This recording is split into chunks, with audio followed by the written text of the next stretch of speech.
नमस्कार दोस्तों, आज बात करेंगे एक दक्षिण अफ्रीका के आर्कबिशप डेसमंड टूटू के बारे में। डेसमंड टूटू के बारे में।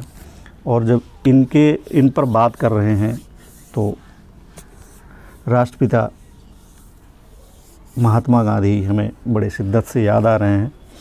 मोहनदास करमचंद गांधी को आप सब लोग जानते होंगे, नहीं जानते हैं तो जानने की ज़रूरत है।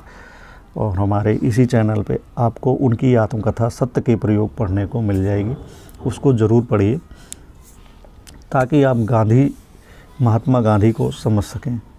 मैं इसलिए भी कह रहा हूँ कि आजकल का माहौल बड़ा अजीब सा हो गया है। कुछ ऐसे अतिवादी लोग, कट्टरपंथी लोग जो कि अपने आप को किसी एक धर्म के उसमें बांध के महात्मा गांधी को जो है गालियां दे रहे हैं और उनके मारने वालों को नमस्कार वगैरह भी कर रहे हैं। तो जब ये सारी परिघटनाएं सामने आ रही हैं तो मेरे दिमाग में एक सवाल आया कि महात्मा गांधी क्या धार्मिक नहीं थे, या महात्मा गांधी जो धर्मनिरपेक्ष हुए, जो सेकुलर हुए, वो क्यों हुए।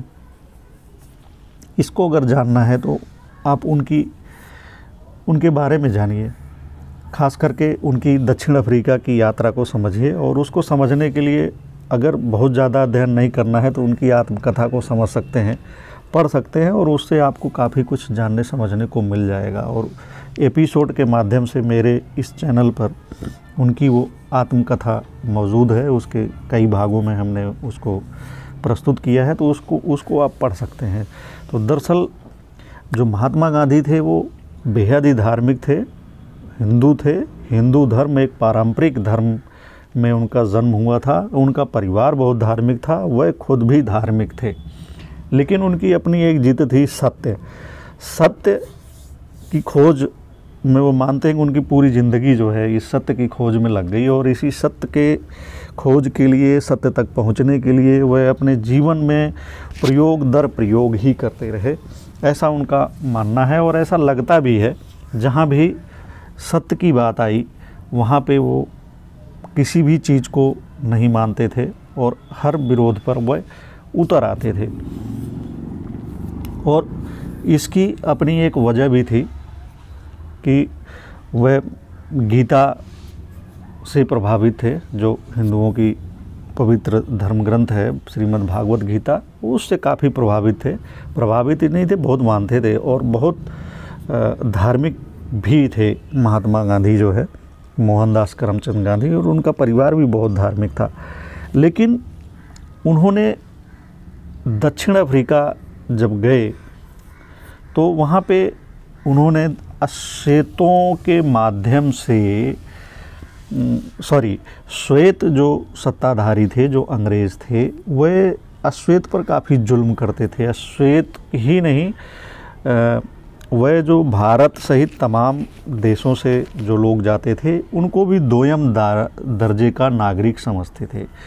तो खुद महात्मा गांधी ने उनकी यातनाओं, प्रताड़नाओं को झेला, उनकी नफ़रत को झेला, सहा।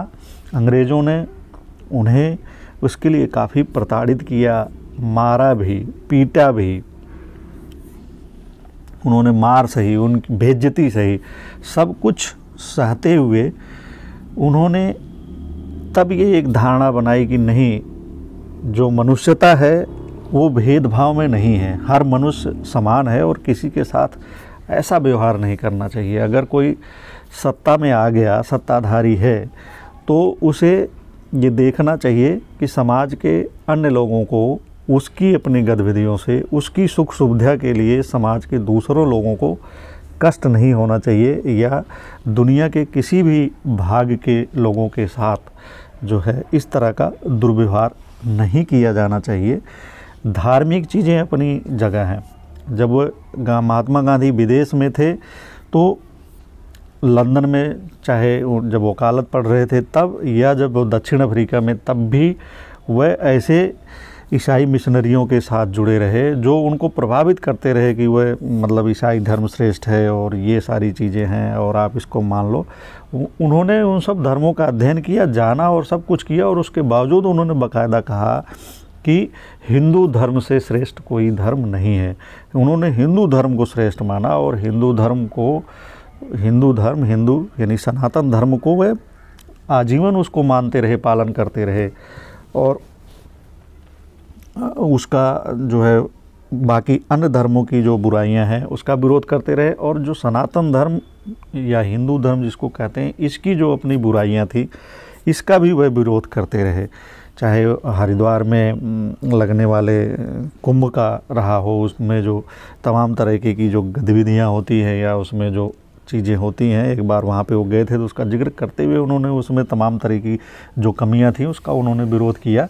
लेकिन अपने धर्म की जो कमियां हैं, जो उसमें खामियां हैं, उसकी बुराई करने का मतलब ये नहीं है कि वो उस धर्म का विरोधी हो गया।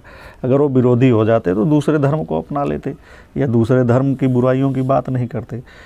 तो चूँकि मानव सभ्यता अपने आप में निरंतर सुधार करके ही आगे बढ़ी है, विकसित हुई है और यहाँ तक आई है, तो जब मानव सभ्यता अपने आप में, आदमी अपने आप में सुधार करता है तो उसके द्वारा बनाया गया धर्म में सुधार क्यों नहीं, तो उसमें भी होना चाहिए। और वो सुधार के समर्थक वो गांधी जी भी थे, और इसीलिए जो है वो सभी धर्मों को समान मानते थे।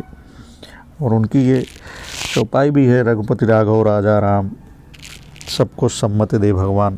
तो कहते थे कि भाई भगवान सभी को ये सम्मति दे कि सभी जो इस पृथ्वी पे प्राणी हैं वो एक समान हैं और इसमें किसी तरीके का भेदभाव नहीं किया जाना चाहिए। तो मुझे लगता है कि ये सब चीज़ें एक बहुत धार्मिक होने के बावजूद महात्मा गांधी में ये सब चीज़ें इसलिए डेवलप हुई क्योंकि वो दक्षिण अफ्रीका में उन्होंने लंबे समय तक जो है काम किया, और उस दौरान उन्होंने अंग्रेज़ों के अत्याचार को, उनकी भेदभावपूर्ण नीति को दूसरे देशों से आए लोगों के साथ, भारतीयों के साथ उन्होंने देखा, और उसका उन्होंने फिर विरोध करना शुरू किया और उसके लिए संगठन बनाए और उन्होंने एक लड़ाई शुरू की। और उसके बाद जब वो भारत में आए तो वही अंग्रेज़ थे, उन्हीं अंग्रेज़ों के ख़िलाफ़ उन्होंने ये सारी लड़ाइयाँ लड़ी। और उन्होंने ये देखा कि मतलब जो यहाँ पे हिंदू, मुसलमान, सिख, ईसाई, विभिन्न धर्म के जो लोग रहते हैं वो समान रूप से रहें। और वो जो देश विभाजन हुआ पाकिस्तान और हिंदुस्तान में, इसके प्रबल विरोधी थे। कहा भी थे कि जो है मेरी लाश में जो है पाकिस्तान बनेगा या ये सारी चीज़ें होंगी।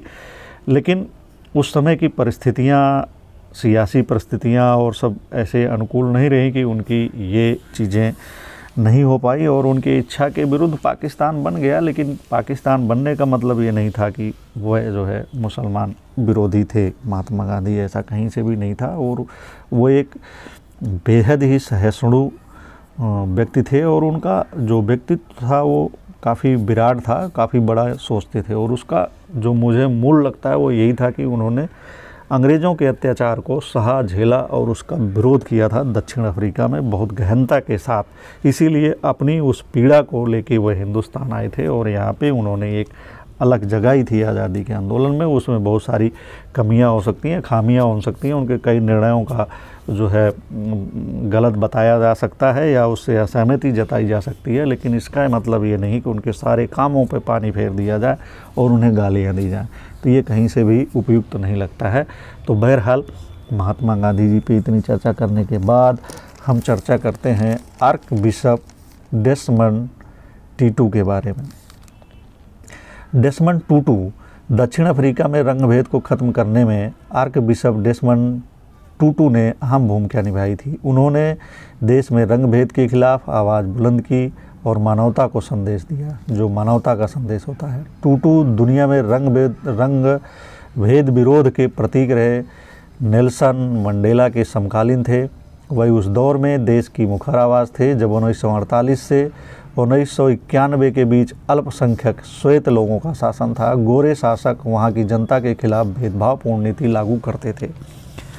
तो ऐसे में वह एक अलग जगाए हुए थे मानवता की, आर्क बिशप डेसमंड टूटू। टूटू की मौत देश के रंगभेद शासन के अंतिम राष्ट्रपति रहे FWD क्लार्क की मौत के कुछ ही सप्ताह बाद हुई है। क्लार्क का 85 साल की आयु में इस साल 11 नवंबर को निधन हो गया था। उन्होंने दक्षिण अफ्रीकियों की दुर्दशा को उजागर करने के लिए एंग्लिकन चर्च में अपनी भूमिका का उपयोग किया। नेल्सन मंडेला के पहले श्वेत राष्ट्रपति बनने पर दक्षिण अफ्रीका का वर्णन करने के लिए रेनबो नेशन शब्द का प्रयोग किया था। नेशनल मंडेला फाउंडेशन ने 1950 के दशक की शुरुआत में एक वाद विवाद प्रतियोगिता में पहली मुलाकात के बाद टूटू के मंडेला के साथ संबंधों को याद किया है। इसके पश्चात दोनों 11 फरवरी 1990 को मंडेला की रिहाई के बाद मिले थे।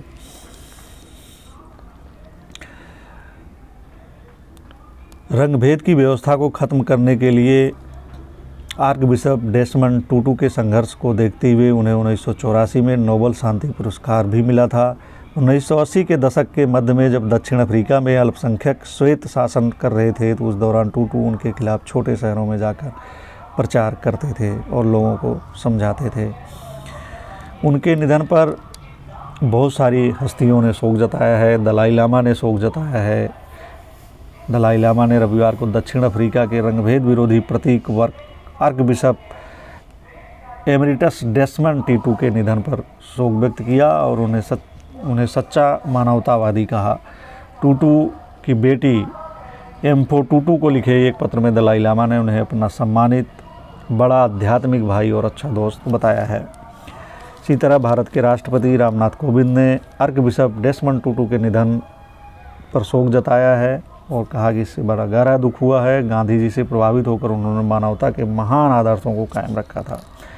भारत के प्रधानमंत्री नरेंद्र मोदी ने भी डेसमंड टूटू को विश्व स्तर का अनगिनत लोगों के लिए एक मार्गदर्शक प्रकाशक बताया है और कहा है कि मैं उनके निधन से बहुत दुखी हूँ। कांग्रेस नेता राहुल गांधी ने भी डेसमंड टूटू के निधन पर शोक संवेदना व्यक्त की है और लिखा है कि वह रंगभेद विरोधी आंदोलन के समर्थक और गांधीवादी थे। इसमें कोई दो राय नहीं कि गांधी जी ने जो दक्षिण अफ्रीका में एक अलग जगाई थी उसकी मिसाल आर्क बिशप डेसमंड टूटू ने आगे बढ़ाया था और काफ़ी काम किया था। तो उनके निधन से कम मानवतावादी लोगों को काफ़ी आघात लगा, काफ़ी दुख हुआ। तो इसलिए सभी ने डेसमंड टूटू को श्रद्धांजलि दी है। मैं भी उन्हें अपनी सादर श्रद्धांजलि अर्पित करता हूँ। नमस्कार दोस्तों, उम्मीद करता हूँ कि ये वीडियो आपको पसंद आया होगा। तो वीडियो पसंद आने पर आप इसको शेयर ज़रूर करिएगा और चैनल को सब्सक्राइब करना नहीं भूलिएगा। धन्यवाद।